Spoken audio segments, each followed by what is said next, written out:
ابھی next question ہے، ہمارے معاشرے میں عوام الناس کی اکثریت یہ سوال پوچھتی ہے کہ عام غسل اور غسل جنابت میں کیا فرق ہے؟ مزید یہ کہ اگر ہم غسل کو سنت کے مطابق ادا کریں تو کیا ڈائریکٹ نماز پڑھ سکتے ہیں یا پھر نماز پڑھنے کے لیے الگ سے وضو کرنا پڑے گا؟ دیکھیں یہ بڑا کریٹیکل سوال ہے، یہ اکثر لوگ کرتے ہیں. میں نے وضو، غسل، تیمم، استنجا، حیض و نفاس کے مسائل، اس پہ 42 مسئلہ ڈیٹیل ریکارڈ کروایا تھا آلموسٹ 7 سال پہلے. اس میں نے بتایا تھا سورۃ المائدہ میں سٹارٹ کے اندر ہی وضو کا طریقہ آیا ہے کہ چہرے کو دھویا جائے، اس کے بعد دونوں ہاتھ کونیوں تک، پھر سر کا مسح اور پاؤں کو دھویا جائے. بل یہ پاؤں کے مسح والا اختلاف بھی ہے اپنی جگہ. المصنف ابن ابی شیبہ میں موجود ہے کہ اکرمہ جو تابعی تھے ابن عباس کے شاگرد، وہ پاؤں پہ مسح بھی کر لیتے تھے. اس کو زیادہ جھگڑا نہیں بنانا چاہیے. تو یہ وضو کا طریقہ قرآن کے اندر ہے، بخاری مسلم میں درجنوں احادیث ہیں، بلکہ مسلم شریف کے اندر تو 1000 سے زیادہ احادیث ہیں وضو، غسل، نماز اور طہارت کے مسائل کے اوپر، 1000 سے زیادہ. لیکن یہ آپ کو کہتے ہیں جی وہ وضو کا طریقہ تو امام حنیفہ نے بتایا ہے، وہ تو احادیث کے اندر موجود ہے. تو آپ بخاری مسلم دونوں میں حدیث موجود ہے کہ نبی علیہ السلام غسل کیسے کرتے تھے. امہات المومنین نے روایت کی ہے کہ نبی علیہ السلام جب بھی غسل جنابت کرتے تھے تو آپ علیہ السلام غسل کرنے سے پہلے استنجا کیا کرتے تھے. اس کے بعد آپ علیہ السلام زمین پہ ہاتھ مار کے مٹی لیتے تھے. اس زمانے میں ظاہر صابن تو نہیں ہوتا تھا، اور مٹی اس جگہ پہ ملتے تھے جہاں پہ مری وغیرہ لگی ہوتی تھی تاکہ اس کو صاف کر دیں. ظاہر وہ سمپل پانی سے تو صاف نہیں ہوگی.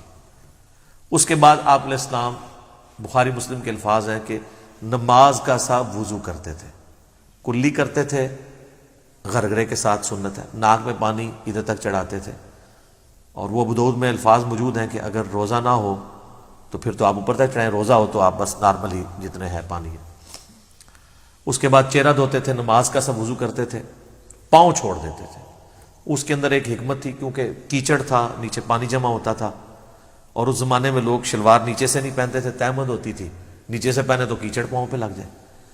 تہمت میں جو کر رہا ہے تو وہ تو اوپر سے پہن لے گا اور پاؤں اس کے کیچڑ والے ہوں گے. اور بخاری مسلم میں الفاظ ہیں نبی علیہ السلام باہر آ کے پاؤں دھوتے تھے. آج کل ایسا نہیں ہے. آج تو ہم اس اسماعی سے گزر نہیں رہے، ہم تو ٹائلز والے باتھ روم میں ہوتے ہیں، ساتھ ساتھ پانی بہتا رہتا ہے، وہ پاک ہوتا جاتا ہے، نکل جاتا ہے. ورنہ تو ہمارے لیے مصیبت ہو جائے، ہم پہلے تولیہ باندھ کے باہر نکلیں اور پاؤں دھوئیں اور اس میں وہ چینٹیں بھی نہ پڑیں پھر شلوار پہنے. اب تو یہ ضرورت ہی نہیں اندر ہی، تو آپ پورا وضو بھی کر سکتے ہیں. اچھا، چونکہ نبی علیہ السلام وضو کرتے تھے اور اس سے پہلے استنجے والی جگہ سب کچھ دھو چکے ہوتے تھے، اور اس کے بعد آتا ہے پھر آپ علیہ السلام 3 دفعہ جو وہ سر پہ پانی بہاتے تھے، دائیں طرف بائیں طرف.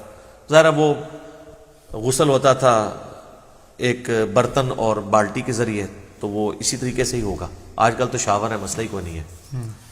تو اس کے بعد آپ پاؤں باہر نکل کے دھوتے تھے، اور اسی وضو کے ساتھ غسل کے ساتھ وضو بھی شمار ہو جاتا تھا. لیکن یہ اس صورت میں ہے جب غسل کے دوران آپ کے ساتھ کوئی ایسا معاملہ نہ ہو جو وضو کو توڑ دیتا ہے.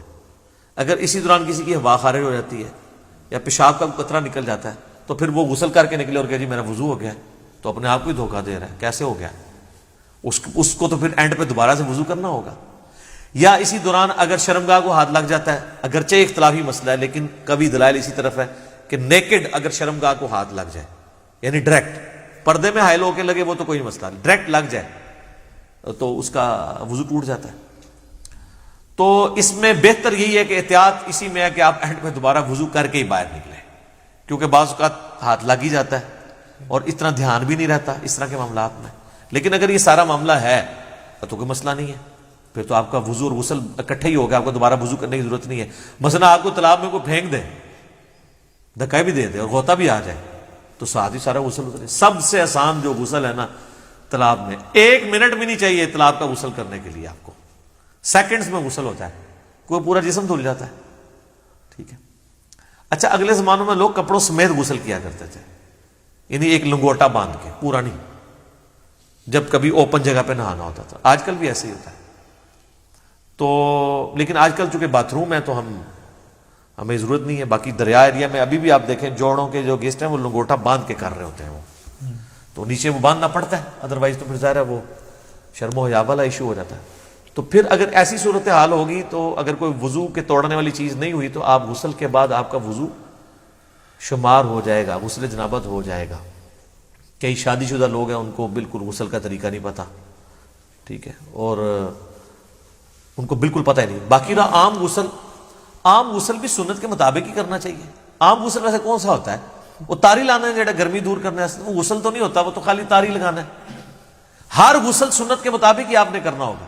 اگر عام غسل سے مراد آپ نے صحیح بخاری مسلم میں حدیث ہے کہ جمعے کا غسل کیا جائے، اور مسلم میں الفاظ ہے کہ ہفتے میں ایک دن غسل کیا جائے، تو وہ سنت کے مطابق ہی کرنا ہوگا.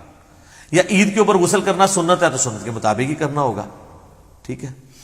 اسی طریقے سے میت کو غسل دینے کے بعد جب جسم پہ چھینٹے پڑ جاتے ہیں اور پھر آپ نے غسل کرنا ہے تو سنت کے مطابق کریں، یا اتنا حصہ بھی دھو لیں تو وہ بھی کافی ہے. وہ غسل والا حکم منسوخ ہو چکا ہے، اتنا حصہ بھی دھو لیا جائے کافی ہے. تو غسل جب بھی کریں سنت کے مطابق ہی کریں تاکہ آپ کی عادت نہ ٹوٹے. بل عام غسل آپ جس بھی طریقے سے کر لیں گے ظاہر ہے اس میں تو پھر کوئی ایسا ایشو نہیں ہے. آپ جب کر کے ازائے وضو پہ جب پانی بہ جائے گا تو خود بخود آپ کا وضو ہو جائے گا، بشرطے کہ اس دوران کوئی وضو توڑنے والی چیزیں نہ ہوں. اسلامی بہنوں کے لیے میں عرض کر دوں کہ ان کے غسل میں فرق ہے. صحیح مسلم کے اندر موجود ہے کہ اما عائشہ کہتی ہیں کہ نبی علیہ السلام جو حالت حیض والا غسل ہے نا، اس میں ہمیں حکم دیتے تھے کہ ہم بالوں کا جوڑا بھی کھول کے پورا کھول کے نا، جو بنائی ہوتی تھی آپ نے چٹیا، اس کو کھول کے غسل کریں. لیکن جو عام غسل ہے غسل جنابت، اس میں آپ کہتے تھے بس اوپر سے پانی بہا لو تو کافی ہے، کیونکہ عورت کے لیے تو تردد ہے، اس کی تو کئی بالٹیاں سر پہ ہی لگ جائیں گی.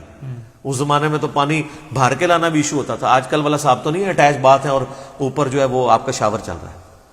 تو اسی والے سے وہ سیدہ عائشہ کے پاس کچھ تابعین آئے بھی تھے، وہ مانتے ہی نہیں تھے کہ جی آدھی بالٹی سے کیسے غسل ہو سکتا ہے. تو عائشہ ان کے سامنے آدھی بالٹی لے کے گئی، پردے میں موٹے کپڑے میں، اس وقت ذرا اٹیچ باتھ کپڑے والے ہی ہوتے تھے. ٹوائلٹس گھروں میں نہیں ہوتے تھے، گھروں کی چھت پہ ہوتے تھے یا باہر زمین میں، لیکن باتھ روم تو گھر کے اندر ہوتے تھے کیونکہ اس میں بدبو والا نہیں، پانی بہ جاتا ہے. وہ کہتے ہیں جی سیدہ عائشہ نے غسل کر کے دکھایا، بخاری مسلم میں آتا ہے. تو میں نے اس کو بھی جواب دیا تھا، انہوں نے ان کے سامنے نہیں کیا، ان کا وہم نکالا ہے کہ دیکھو اندر ٹوٹی بھی کوئی نہیں ہے، میں یہ پانی لے کے جا رہی ہوں، اس سے غسل کر کے نکلوں گی. تو وہ ان کا وہم نکالنے کے لیے تھا. تو یہ غسل اس صورت میں شمار ہوگا اس کے ساتھ وضو بھی، جب کہ وضو توڑنے والی کوئی چیز نہ ہو. تو ظاہر ہے اتنی احتیاط کے ساتھ، بعض لوگ تو بیچارے پوری احتیاط سے کرتے ہیں، اینڈ پہ جب وہ یعنی وہ کپڑے پہننے لگتے ہیں تو شرمگاہ کو ہاتھ لگ جاتا ہے، تو پھر 0 پہ آ گئے، جیسے 99 پہ سانپ کاٹ گیا تو نیچے آ گئے. تو بہتر یہی ہے کہ تسلی سے کر کے نکلیں، بعد میں آپ وضو کر لیں. اور اس میں کوئی غلوب والا شمار بھی نہیں ہوگا، ظاہر ہے کہ آپ اس اعتبار سے کر رہے ہیں. اچھا یاد رکھیے گا، ایک مجھے ضمناً آیا، لوگ پوچھتے بھی رہتے ہیں غسل کن چیزوں سے ٹوٹتا ہے. غسل اسی صورت میں ٹوٹے گا جب شہوت کے ساتھ منی خارج ہوگی، یا میاں بیوی ازدواجی تعلق قائم کریں اور اس صورت میں چاہے منی خارج ہو یا نہ ہو. بس یہ 2 چیزیں جن سے غسل ٹوٹے گا، ٹھیک ہے. حیض والا تو عورتوں کا معاملہ الگ ہے. تیسری کوئی صورت نہیں ہے. بعض اوقات پیشاب کرتے ہوئے منی کے قطرے نکل جاتے ہیں تو وہ شہوت کے ساتھ نہیں نکلے، اسے ودی کہتے ہیں، وہ منی نہیں ہوتی، وہ غسل نہیں توڑے گی.